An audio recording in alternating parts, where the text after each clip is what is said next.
청취자 여러분 안녕하십니까? 오늘 여러분들과 함께 가정에 대해서 한번 생각해보고 가정의 의미라든지 가정을 향하여서 주신 하나님의 명령이 어떤 것인지 한번 생각해 보도록 하겠습니다. 하나님께서 창조하신 것 중에 가장 마지막에 이루어진 것이 무엇일까요? 그것이 바로 가정이라고 저는 생각합니다. 대부분이 아담과 이브가 마지막 창조물이다라고 생각할지 모르지만 주님께서 그들에게 복을 주시고 그리고 창조의 모든 역사를 끝내셨습니다. 그래서 창조의 마지막 부분은 우리가 가정이라고 볼 수가 있겠습니다. 가정은 하나님의 아이디어며 가장 예술적이고 창조적인 작품입니다. 인간을 만드신 것이 창조의 절정이라고 생각할 수도 있지만은 진정한 그 창조의 극치는 가정에 있습니다. 하나님은 이 세상을 창조하시고 제6일째 되는 날 하나님을 닮은 인간을 만드셨습니다. 그래서 우리는 하나님의 형상대로 인간이 만들어졌다 그렇게 말합니다. 이렇게 인간을 만들기 위해서 5일 동안 먼저 주님은 필요한 배경을 만들어 주셨고요. 그 다음에는 인간을 만들어 주셨습니다. 하나님께서 인간을 만드시고 기뻐하신 이유는 인간이 그분과 교제할 수 있는 영적인 존재, 하나님의 형상대로 만들어진 생명이기 때문입니다. 홀로 계셨던 하나님은 이제 교제할 수 있는 인간을 만드시고 기뻐하신 것입니다. 창세기 1장 26절에는 우리의 형상을 따라 우리의 모양대로 우리가 사람을 만들고 그로 바다의 고기와 공중의 새와 육축과 온 땅과 땅에 기는 모든 것을 다스리게 하자라고 말씀해 주셨습니다. 하나님의 형상대로 우리 인간을 만드셨다라는 것이 무슨 의미일까요? 하나님은 인간에게만 영적 예배의 생활을 주셨고 또 인간에게만 하나님을 닮은 그런 형상으로 만들어 주셨습니다. 하나님의 형상대로 주님께서는 남자와 여자를 만들어 주시고 이 두 가지 이미지를 그 부성과 모성이라는 것으로 나누어서 만들어 주셨습니다. 하나님의 형상, 하나님을 닮았다라고 하는 말씀은요, 우리가 자녀를 낳았을 때 그 부모를 닮는다 그러는 것처럼 하나님을 여러 모양으로 닮았다는 뜻입니다. 먼저 영적인 형상으로 하나님께 예배드리고 그리고 이런 영적인 대화를 나눌 수 있는 그런 형상을 닮았고요. 그 다음에는 인격적인 형상을 닮았고 그 다음에 도덕적 형상을 닮았기 때문에 우리가 도덕적으로 살고 순결하고 거룩하게 살아야만 마음이 기쁘도록 주님이 만들어 주셨습니다. 또한 주님께서 이 세상을 다스리고 정복하라고 하는 그런 지상 명령을 주셨는데 그것이 바로 정치적 형상입니다. 다스림이죠. 그 다음에 또한 주님은 이 세상을 만드시고 참 보시기에 좋았다라고 말씀하셨는데 그것이 바로 예술적 형상으로서 우리도 무언가 만들고 창조하고 그럴 때 마음의 기쁨이 솟아나는 것입니다. 그래서 음악이라든지 연극이라든지 예술이라든지 이런 것을 통해서 우리도 주님이 온 이 우주를 만드시면서 항상 보시기에 좋았다라고 그렇게 기뻐하시고 감탄하셨던 것처럼 우리도 무엇인가 그 아름다운 것을 만들 때는 이렇게 주님처럼 기쁜 마음을 갖는 그런 예술적 형상을 가졌습니다.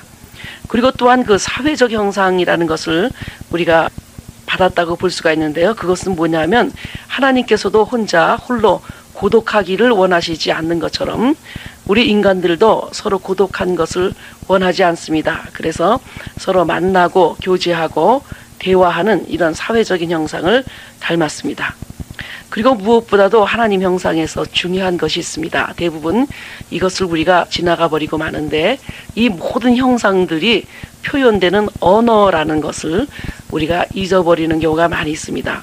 하나님을 닮은 것 중에 가장 인간이 닮아서 인간이 되는 그런 가장 중요한 것이 있는데요. 그것이 바로 언어고 우리가 커뮤니케이션 하는 것이고 말하는 것입니다. 사실 주님께서 우리에게 주신 것 중에 다른 짐승과 분리될 수 있다라고 하는 게 바로 하나님의 형상대로 만들어 주셨다라고 하는 것인데요. 그 중에 우리 다른 짐승들이 따라올 수 없는 것들, 정말 우리가 마음껏 웃을 수 있고 마음껏 말할 수 있고 자기 감정과 그런 모든 그런 것들을 이렇게 말로 표현할 수 있다라는 것입니다. 우리 하나님께서 창조주 하나님, 그 말씀의 하나님이시기 때문에 그분이 말씀으로 이 세상을 창조하셨고 또 주님의 말씀이 있는 곳에 생명의 역사가 있었던 것처럼 우리도 말을 하고 표현하고 말을 통해서 또 어떤 사람을 죽이기도 하고 살리기도 하는 말의 권세를 갖고 이렇게 주님의 모습을 담고 하나님의 형상대로 만들어졌습니다. 그래서 주님께서는요, 이렇게 아담과 이브를 만들어 주시고 그리고 에덴 동산에서 함께 교제하며 사셨습니다. 그래서 에덴은 하나님과 사람이 함께 거처할 수 있는 장소였고 또 본래 의미는 환희, 즐거움, 쾌락이라는 뜻이고요. 70인역에서는 에덴의 어원을 동사 알라즈라고요, 즐거움이라는 것으로 보아서 에덴을 기쁨의 동산 곧 파라다이스로 번역했습니다. 그러므로 에덴은 기쁨과 즐거움이 넘치는 곳입니다. 그렇게 기쁨이 넘쳤던 이유는요, 그곳에는 하나님이 계셔서 언제나 사람들과 대면하고 교제할 수 있었고요, 풍요와 아름다움이 넘치는 곳이었고 또 그 에덴 동산에는 시기와 질투, 폭력과 전쟁이 없었으며 평화, 기쁨이 넘쳤습니다. 모든 자연은 하나님이 창조하신 그대로 훼손하지 않은 아름다움을 바라고 있었고 동물과 인간, 자연 그리고 하나님이 평화로운 만남 가운데 있었습니다. 아담에게 있어 에덴은 삶의 터전이자 휴식처였으며 아무것도 부족한 것이 없었습니다. 그곳에는 언제나 먹을 것과 쉴 곳이 풍성했고 유쾌함과 즐거움이 넘쳤습니다. 또 우리 주님은 모든 짐승들을 데리고 와서 아담에게 이름을 지어주라고 하고 또 아담에게 그 일을 맡기셨습니다. 에덴 동산을 다스리는 동산지기로서 일을 맡기시고 또 짐승들에게 이름을 지어주고 짐승들과 서로 사귈 수 있는 그런 기회도 주셨습니다. 그리고요, 우리 에덴 동산 그러면은 얼마나 평화로운 그런 느낌이 듭니까? 정말 주님과 함께 거닐고 대화하고 먹는 걱정, 죽을 걱정, 늙을 걱정, 이런 걱정 하나도 없는 것이 바로 에덴이라고 볼 수가 있습니다. 그런데요, 이렇게 풍요한 가운데서도 단 한 가지 부족한 것이 있었습니다. 그것이 무엇이냐면 아담이 인격적으로 대화하고 교제할 수 있는 삶의 동반자가 없었다라는 뜻입니다. 하나님은 아담에게 있어서 물론 친구이고 교제의 대상이고 또 예배의 대상이긴 하였지만은 그분은 질적으로 전적으로 다른 하나님, 신이셨습니다. 그리고 또한 동물들도 짐승들도 아담에게 있어서 친구라기보다는 보살펴 주어야 할 대상에 불과했습니다.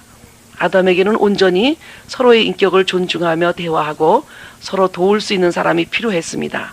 그리하여 하나님은 아담을 위해 다른 사람을 한 짝을 만들어 주실 계획을 세우셨습니다. 하나님은 아담을 잠들게 한 후 갈빗대 하나를 꺼내 그것으로 여자를 만드셨습니다. 그러므로 여자라는 말은 남자로부터 만들어졌다는 의미입니다. 아담이 잠에서 깨어나 여자를 보는 순간 그에게는 기쁨이 넘쳤습니다. 그것은 깊은 고독으로부터 깨어나는 감격이요 함께하는 즐거움이었습니다. 언제나 동거할 수 있는 기쁨이요 인격적인 대화를 나눌 수 있는 친구를 만난 기쁨이었습니다. 그래서 아담은요 이렇게 외쳤습니다. 내 뼈 중에 뼈요 살 중에 살이라. 그래서 정말 최초의 남편인 아담은 참으로 멋있는 시인이었습니다. 자신의 아내를 격찬하여 뼈 중에 뼈요 살 중에 살이라고 하였으니 얼마나 아름다운 표현입니까?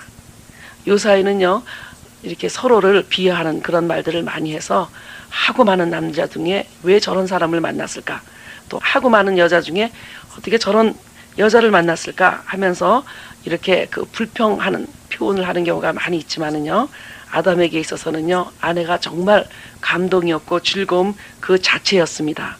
정말 우리들도 이렇게 아담과 같이 아름다운 시인이 되어서 뼈 중에 뼈요 살 중에 살이요 아내 중에 아내요 이렇게 좀 칭찬을 하고 아름다움을 표현할 수 있는 가정이 되었으면 좋겠습니다.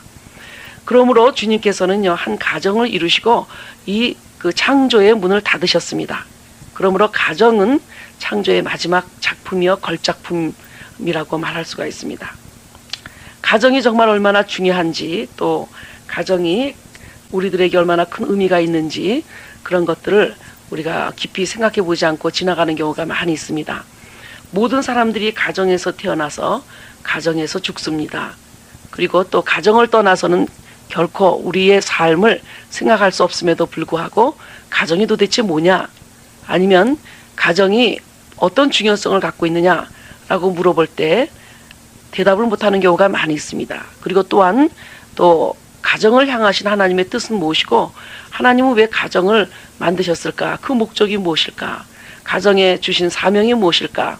이런 것들에 대해서도 잘 생각하지 못하는 경우가 많이 있습니다. 저도 오랫동안 가정에 대한 중요성에 대해서 생각하지 못했습니다. 저는 그 할아버님하고 아버님이 목사님이셨는데 그런 가정에서 신앙교육을 받으면서 가정들은 다 이런 것이려니 하면서 자라났습니다.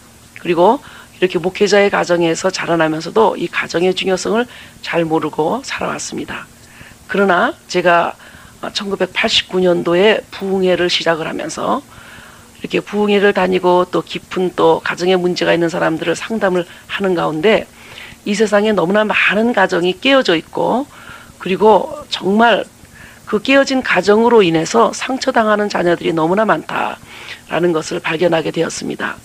그리고 또 어떤 가정들은 도대체 어디서부터 손을 써야 될지 모르는 너무 깊은 그 상처들과 어려움 그리고 더 이상 이제는 해결할 수 없는 그런 단계까지 간 그런 가정들을 보게 돼 정말 이제 우리에게 어느 누구나 중요한 사역이 한 가지 있다고 한다면 가정을 회복하고 가정에서 정말 하나님의 뜻이 이루어지는 하나님 나라가 이루어지는 그래서 천국을 미리 맛보는 그런 가정을 회복하는 그런 사역에 누구나 동참해야 되겠다라는 그런 생각을 하게 되었습니다. 이것은 목사님만의 사역도 아니고 또 어떤 특별히 그 사명을 받은 그런 평신도들의 사역도 아니고 우리 모두가 이 사역에 동참해야 될 줄을 믿습니다. 왜냐하면 하나님께서는 가정에게 이런 명령을 주셨습니다. 생육하고 번성하고 충만하고 그리고 정복하고 다스리라는 이런 명령을 주셨는데 생육하고 번성하고 충만하고 정복하고 다스리라. 사실 이 5가지 명령을 주시면서 주님께서 복을 주셨는데 이 5가지가 우리에게 얼마나 중요한 그런 의미를 주는지를 모릅니다. 생육하라, 번성하라, 충만하라, 정복하라, 다스리라. 사실 이 말씀을 그 가정에게 명령을 주셨을 때 이 명령을 듣고 있었던 것이 있는데 그것이 바로 사탄입니다. 이 마귀는 이 세상 모든 권세를 잡아서 자기가 정복하고 다스리려는 꿈을 갖고 있었는데 그 꿈을 아담과 이브에게 그 명령을 주시는 것을 보고 너무너무 마음이 속상했습니다. 바로 저것을 저 고난을 내가 가져야 되는데 어떻게 아담과 이브가 저렇게 가질 수 있을까? 그래서 이 사탄은 가정을 공격하기로 마음을 먹은 것입니다. 하나님께서는요 우리 가정을 통해서 이 세상이 정복되고 다스리기를 원하셨고요. 또 창조의 질서를 이어가는 생육하고 번성하고 충만하는 그런 귀한 역사가 일어나기를 원하셨습니다. 북크크 서점에 들어가면 저의 가정에 대한 책들을 많이 구입하실 수 있습니다.